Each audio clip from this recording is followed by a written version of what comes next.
حضرت مبارک رحمۃ اللہ علیہ وہ اس مبارک رات کا،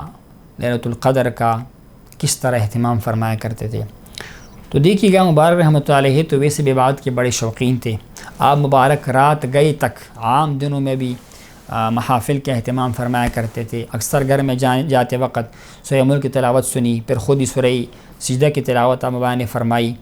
اور اس کے بعد آپ مبارک نے جو ہے وہ جو باقی اذکار ہے رات کی وہ پڑھتے تھے، اور رات کو آپ مبارک تھوڑی دیر آرام فرمایا کرتے تھے، اور کوشش فرماتے تھے کہ جلدی اٹھے رات کو۔ پھر آپ مبارک تہجد کی نماز، اذکار وغیرہ وہ عام حالت میں بھی آپ مبارک کیا کرتے تھے۔ اور جہاں تک ماہ رمضان میں آپ مبارک کا معمول تھا، وہ ظاہر بات ہے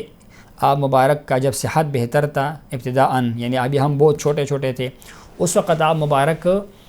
رمضان کے مہینے میں جو حافظ قرآن اللہ کے کلام کو سنایا کرتا تھا، 3 ختم کا اہتمام فرمایا کرتے، 3 مرتبہ قرآن پاک کا ختم ہوتا تھا، یعنی وہ پہلے 10 دنوں میں، پھر اس کے بعد بیچ کے 10 دنوں میں، پھر آخر کے 10 دنوں میں یا 7 دنوں میں 3 قرآن پاک کے ختم جو ہے وہ آپ مبارک سنا کرتے تھے۔ ایک قاری صاحب تھے، قاری عبد المجید کے نام سے، وہ سمنگان کے افغانستان کے تھے، وہ ابتداءً ختم جو ہے وہ سنایا کرتا تھا۔ اور اس کے بعد جو ہم نے جو دیکھا، ہمارے قاری صاحب جناب محمد حبیب جان صاحب، وہ ختم قرآن پاک پڑھایا کرتے تھے، تو اس وقت پھر 2 ختم ہوا کرتے تھے نا، آخر میں 2 ختم، پہلے 10 دنوں کا، اس کے بعد مختصر جو 10 آیتیں ہیں نا اس کے وہ تراویح پڑھایا کرتے تھے، اور پھر آخری 10 دنوں کا وہ کرتے تھے، اور 27 رمضان کو قرآن پاک کا جو ہے وہ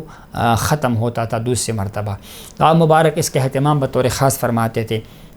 کثرت کے ساتھ آپ مبارک جو تھے وہ تلاوت قرآن پاک کرتے تھے، اور آپ مبارک کا عادت شریفہ تھا کہ ماہ رمضان میں بطور خاص تلاوت کے ساتھ ساتھ تفسیر کا مطالعہ کیا کرتے تھے، تفسیر مظہری شریف کا مطالعہ کرتے تھے، تفسیر روح المعانی، تفسیر روح البیان جو صوفیہ کا تفسیر ہے، اور تفسیر حسینی جو فارسی زبان کے اندر ہے، اور آپ مبارک اس کو بڑی کثرت کے ساتھ مطالعہ فرمایا کرتے تھے وہ۔ اور اس کے علاوہ مبارک نے باہر بھی نا اپنے جو خانقاہ کی اور مدرسے کی اور سالکین وغیرہ کے لیے، ان کے لیے اہتمام یہ فرمایا ہوا تھا کہ ایک عالم دین کی ذمہ داری ہوتی تھی جو قرآن پاک کا ترجمہ و تفسیر فرمایا کرتا تھا، ترجمہ و تفسیر کا اہتمام بطور خاص ہوتا، یا مکمل قرآن پاک کا، یا کم از کم 15 پاروں کا، کچھ پاروں کا۔ جناب مولانا صاحب حمید جان آپ مبارک نے بھی یہ جو ہے اہتمام فرمایا، اور آپ کے علاوہ باقی ہمارے چچا تھے جناب غلام الرحمن چاچا، باقی علماء کرام کافی سارے ہیں، سب کے نام لینا مشکل ہے، تو وہ اس مبارک مہینے میں دن کے وقت یہ ترجمہ اور تفسیر کا اہتمام فرمایا مبارک صاحب کی نگرانی میں، اور آپ مبارک خود اس ترجمے کو سنا کرتے تھے، اس کو نوٹ کرتے تھے، کوئی مسئلہ ہوتا تھا آپ مبارک فوراً لکھ کے نا کسی بچے کو بھیج کے اصلاح فرمایا کرتے تھے، یا کوئی پیغام دیا کرتے تھے۔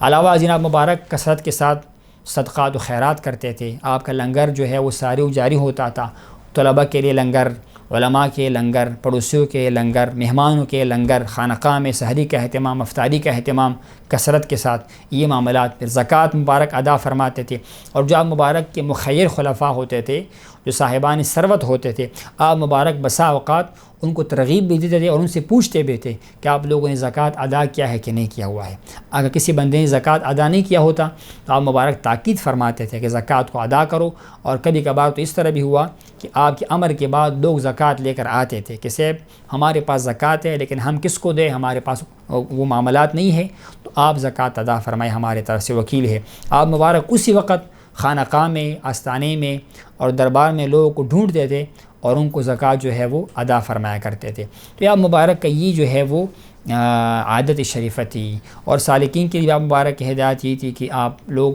ماہ رمضان بالخصوص وہ اپنے اپنے علاقوں میں، اپنے اپنے مساجد میں کوشش کرے اس کو آباد کرے، یعنی آپ مبارک خانقاہ میں جو لوگ کثرت سے آتے ہیں مہمان، ظاہر بات ہے تو اس کے ساتھ ذمہ داری بڑھ جاتی تھی، اہل خانہ کے لیے کھانے پکانے کے مسائل، یہ سارے مسائل، تو آپ ترغیب یہ دیا کرتے تھے کہ جو لوگ باہر کے سالکین ہیں، دور دراز کے سالکین ہیں، اپنے اپنے علاقوں میں وہ اپنے مساجد کو آباد کرے، وہاں پر ختم قرآن کا بندوبست کرے، وہاں پر وہ جو ہے وہ عبادت و اذکار کر لے، یا آپ مبارک ارشاد فرمایا کرتے۔ مبارک رحمہ اللہ اس رات کو جاگ کر گزارتے تھے، کچھ راتوں کا مبارک وہ قیام فرمایا کرتے تھے، سوتے نہیں تھے تقریباً۔ اس میں ایک شب قدر کی رات تھی، یہ 27ویں کی رات، چونکہ اس میں ایک قول یہ ہے یہ تو حدیث مبارکہ سے ہمیں پتہ چلتا ہے نا کہ ماہ رمضان کی آخری 10 راتوں میں لیلۃ القدر شریف ہے۔ پھر کثرت کے ساتھ روایت یہ ہے کہ اس کو طاق راتوں میں تلاش کرو، 21 کو 23 کو 25 کو 27 کو 29 کو تلاش کرو۔ لیکن ایک روایت اس میں یہ ہے، کچھ صحابہ کرام کی طرف منسوب ہے، اور امت کی زیادہ اسلاف کی رائے یہ ہے کہ جو ہم نے تجربہ کیا ہے اور جو ہمارا نظریہ ہے وہ یہ ہے کہ اس رات کو اللہ تعالیٰ نے جو فیوزات ہمیں نظر آئی ہے وہ 27 رمضان کی رات کو نظر آئی ہے، 27 کے جو رات ہے نا اس کو ہمیں نظر آئی ہے۔ تو اسی لیے مبارک اس رات کا اہتمام اس طرح فرماتے تھے کہ ختم قرآن اسی رات کو رکھتے تھے، اسی رات پر محفل ذکر ہوتی تھی، یعنی خود سے لوگ آتے تھے، کسی کو بلاتے نہیں تھے، لوگ خود سالکین عاشقین شائقین شوق سے آتے تھے، محفل ذکر ہوتی تھی، اس میں بیانات ہوتے تھے، اور سالکین کو لنگر وغیرہ کے بعد پھر وہ جو باقی اس کی ضیافت ہے چائے کے شکل میں قہوے کے شکل میں وہ معاملات، پھر سحری کا اہتمام بھی ہوتا تھا، اور آپ مبارک رات جا کر گزارتے تھے۔ بس وضو کی خاطر گھر تشریف لے جاتے تھے، وضو وغیرہ فرمایا، تھوڑی دیر کرسی پہ آرام کیا، بیٹھے، واپس آپ مبارک باہر تشریف لے آئی۔ تو یہ آپ مبارک کا یہ معمول تھا، اور آپ نے پابند بھی کیا تھا کہ مسجد کے اندر لوگ اعتکاف میں بیٹھے، تو کبھی ہم دیکھتے تھے 20 بندے اعتکاف میں بیٹھے ہیں، 30 بیٹھے ہیں، وہاں پر معاملات بھی اتنے اچھے نہیں تھے، علاقہ بھی دور دراز تھا، لیکن آپ مبارک کی محبت اور سنگت میں سالکین مختلف علاقوں سے، پنجاب سے اور صوبہ سرحد کے اور باہر کے لوگ وہ بھی آ کر اعتکاف میں بیٹھتے تھے، اور اللہ تعالیٰ کی ذکر میں، اللہ تعالیٰ کی عبادت میں ان راتوں کا قیام فرمایا کرتے تھے۔ اللہ تعالیٰ آپ مبارک کے درجات بلند فرمائے، اور ہمیں آپ مبارک کی تعلیمات اور آپ مبارک کی سیرت کو اپنانے کی توفیق نصیب فرمائے۔